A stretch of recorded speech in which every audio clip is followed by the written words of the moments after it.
Buen día. Nosotros el día de hoy vamos a hablar sobre la erliquia, una enfermedad zoonótica que afecta directamente a los animales, pero estos animales transfieren la enfermedad a los seres humanos. Entonces vamos a tratar de orientar todo el tema y todo lo que tiene que ver con la enfermedad orientada a los humanos, cómo se transmite, etcétera. Nosotros somos estudiantes de la Universidad Mariano Galvez de Guatemala y los integrantes que hoy vamos a estar hablando sobre este tema somos Pablo Daniel Vargas Vargas, Nancy Verónica Verbena Paz, Diego Marcelo Tello, Alejandra Estefanía Seguro Ochoa y su servidora Lili Naumio Vallecillo Paz. En etiología, vamos a iniciar hablando sobre la etiología. Entonces, ¿qué es Ehrlichia? Es un género de bacterias, no es un virus, son bacterias de un género gram negativas. Su color es púrpura y viene de la familia de Anaplasmastaceae, que si nos ponemos a pensar, cada vez que se presenta un caso de Ehrlichia, generalmente vamos a encontrar también un caso de anaplasmosis. Si nos referimos, esta enfermedad, su principal auge es la Ehrlichia canis, que va orientada directamente a los perros, y el más conocido estudio como agente causal de erliquiosis en perro. Entonces, Ehrlichia canis es, cuando nos refiramos a Ehrlichia canis, vamos a hablar de la erliquiosis en perros. Y como también esto se trata de hablar de una enfermedad zoonótica, entonces también vamos a hacer alusión a cuando nos refiramos a la erliquiosis monocita humana, vamos a hacer alusión a Ehrlichia chafensis, identificado como el agente causal de la erliquiosis monocita en humanos. Recordemos que la erliquia no es como la rabia, por ejemplo. Esta no se transmite a través de la mordedura de un perro, sino esta se puede transmitir, y su vector principal, hay muchas formas de transmisión que más adelante se las vamos a exponer, pero quiero que incluyamos en esto que su vector principal, esta enfermedad se transfiere por un vector, y su vector principal es la garrapata Rhipicephalus sanguineus, conocida como la garrapata marrón del perro. Su nombre científico es ese, y comúnmente en la sociedad de Guatemala y demás la conocemos como la garrapata marrón del perro.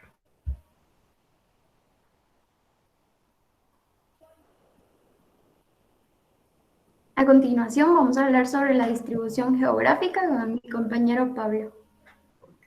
Bueno, esta enfermedad no tiene una concentración mayor o menor como tal en un punto específico dentro del país de Guatemala. Ya que esta se contagia por medio de garrapatas, podemos deducir que es más fácil ser víctima de la erliquia en granjas con bovinos y ovinos, pues a estos animales son los que más sufren de invasión de garrapatas en sus cuerpos, sin un cuidado constante de higiene.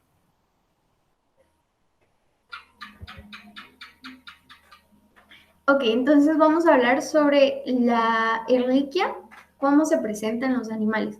Y déjenme decirle que no hay como una variedad o como un patrón específico de presentación en los animales. La más común es que el animal tenga decaimiento, las mucosas, hablando de la lengua, salivales, estén pálidas y decaimiento y falta de apetito. Eso es como lo más común. Sin embargo, la presentación en ellos va a variar según el tipo de raza, especie y factores, mucha variedad de factores, porque las diferentes infecciones concomitantes que presentan las garrapatas son un montón. Entonces significa que además de todo lo que trae en sí la enfermedad, la garrapata puede poseer más enfermedades. Entonces podemos tener un caso de erliquiosis más otra infección que la garrapata pudo haber traído. Entonces, y recordemos que esto ataca directamente al sistema inmunitario del perro, entonces es por eso que no se tiene algo establecido.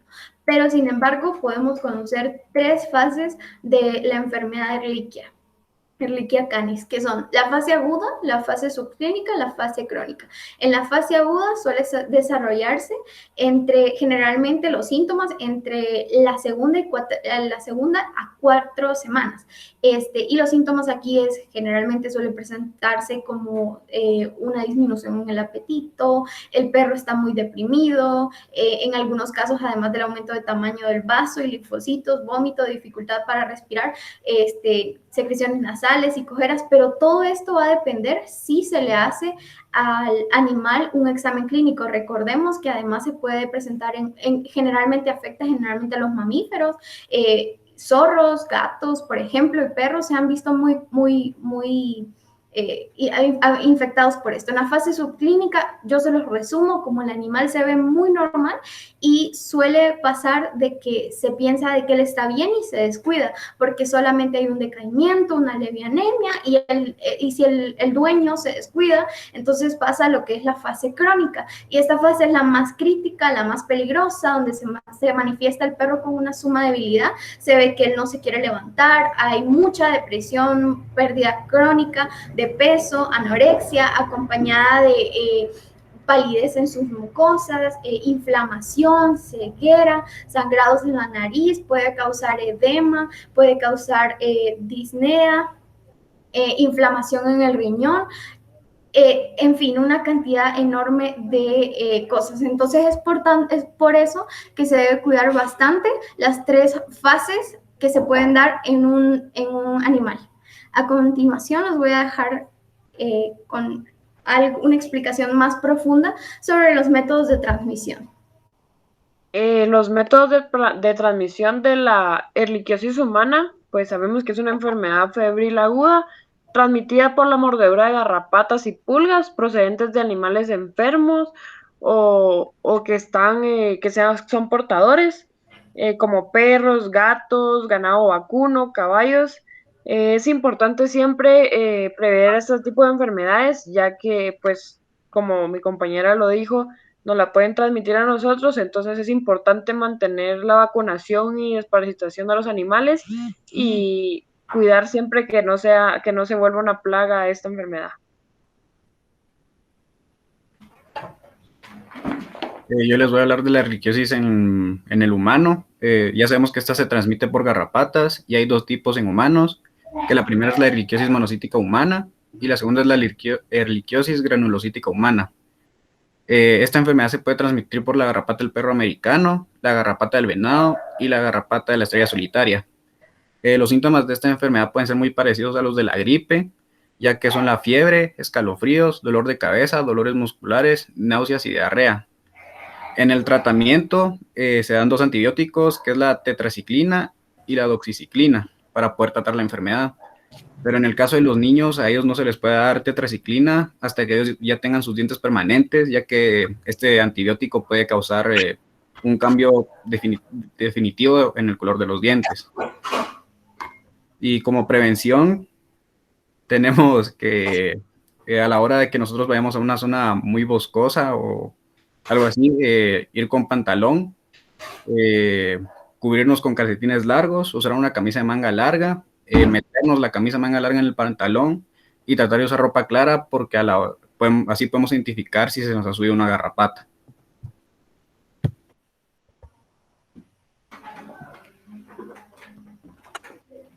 Diagnóstico. El procedimiento diagnóstico empieza con una valoración clínica, que le sigue la anamnesis. Anamnesis es el conjunto de datos que se recogen en la historia clínica del paciente, con un solo objetivo diagnóstico. La finalidad es la de obtener datos útiles para diagnosticar y tratar al paciente. Después sigue la evaluación del paciente de contacto con garrapatas y es para utilizar las pruebas en el laboratorio. Como una prueba confirmatoria se utiliza la PCR, que es la reacción de cadena de polimerasa, ya que esto identifica directamente al agente por medio de su ADN. Los antecedentes de picaduras de garrapatas o una posible exposición a picaduras son un dato importante para hacer un diagnóstico. Si se tiene esta enfermedad, es probable que en el análisis de sangre pueda observarse un bajo recuento de glóbulos blancos, que son las células que combaten enfermedades del sistema inmunitario, bajo recuento de plaquetas sanguíneas, que son las esenciales para la coagulación de la sangre, y los niveles elevados de enzimas hepáticas que pueden indicar una función anormal del hígado. Como un cierto dato curioso tenemos que los pastores alemanes y Doberman tienden a tener una forma crónica más grave de esta enfermedad.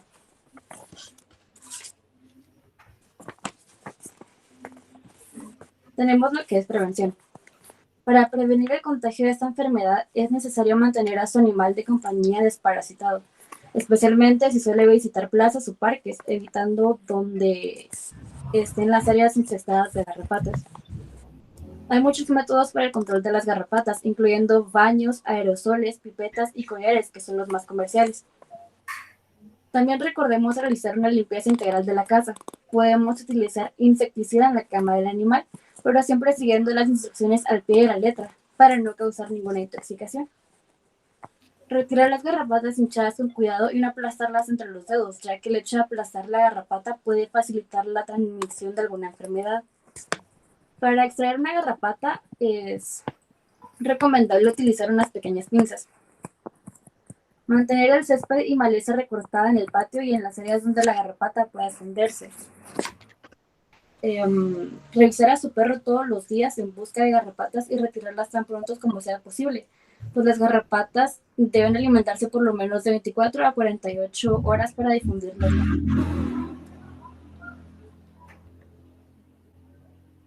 Ok, vamos a hablar sobre los casos clínicos, en este caso orientado a los animales. Y como caso clínico elegimos a Kira, era una hembra de 4 meses, mestiza, de 6.5 kilogramos.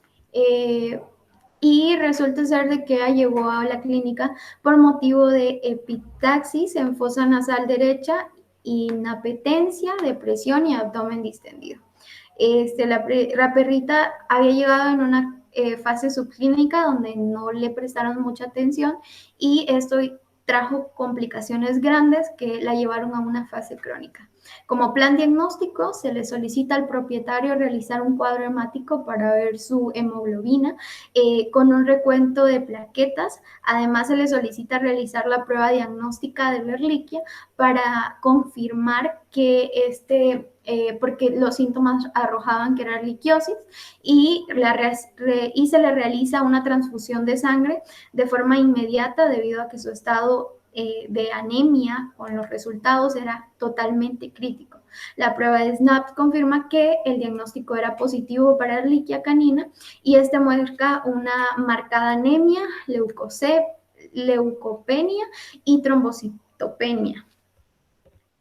La situación ya era crítica, resulta ser que se le empezó a trabajar, como les dije anteriormente, se le dio su transfusión sanguínea y además se le trató con doxiciclina, que en este caso es el tratamiento para la Ehrlichia, y resulta ser de que ella no reaccionó bien al haber salido de la clínica. Resultó que ella no se pudo recuperar porque ya la fase era crónica y fue tratada muy tarde y murió a causa de la Ehrlichia, que le provocó una disnea y un paro cardíaco. Tenemos una presentación de caso clínico humano. Un paciente de 28 años, de oficio mecánico y vecino del Valle Central, consultó el servicio de emergencias del hospital, con una historia de una semana de fiebre, náusea y vómitos en los últimos 2 días, somnolencia y mayor deterioro de su estado general.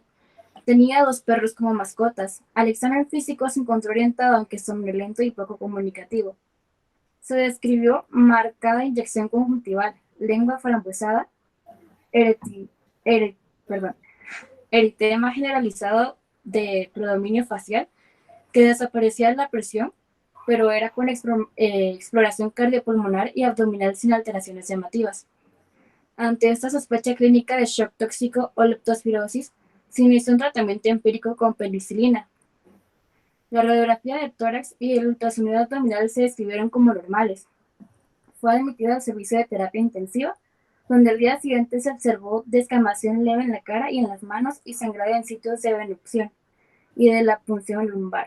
Se realizó un extendio de sangre periférica con tinción de Wright, cuya observación microscópica reveló inclusiones citoplasmáticas sospechosas de Ehrlichia.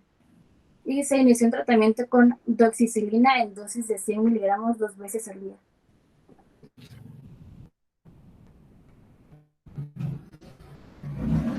Estadísticas a nivel nacional o internacional. Les voy a hablar resumidamente sobre un estudio médico que se realizó en Venezuela en el año 2012 en el territorio de Rivas.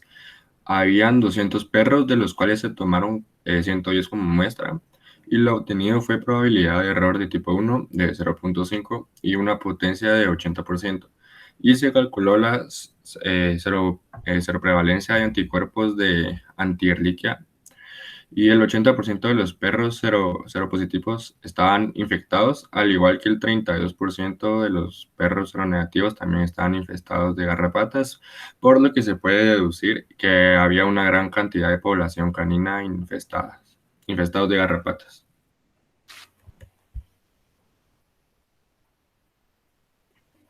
Bueno, como conclusión, pues como anteriormente mencionado, pues la erliquia se transmite por la mordedura de garrapatas y pulgas. Aunque los síntomas sean muy parecidos a la gripe, es importante siempre mantener una prevención y visitar al médico para ver que no sea erliquia, porque se puede llegar a ser mucho más grave que una gripe. Es importante crear conciencia que los dueños de los perros que estén en contacto con las garrapatas en el entorno. Es importante que las enfermedades zoonóticas sean controladas en áreas endémicas por medio de métodos preventivos. El tratamiento de la erliquiosis canina debe integrar tanto el control de la garrapata en el entorno de la mascota y además de gran importancia la utilización de tratamientos farmacológicos en la elección combinada de tratamientos sintomáticos según presente el animal.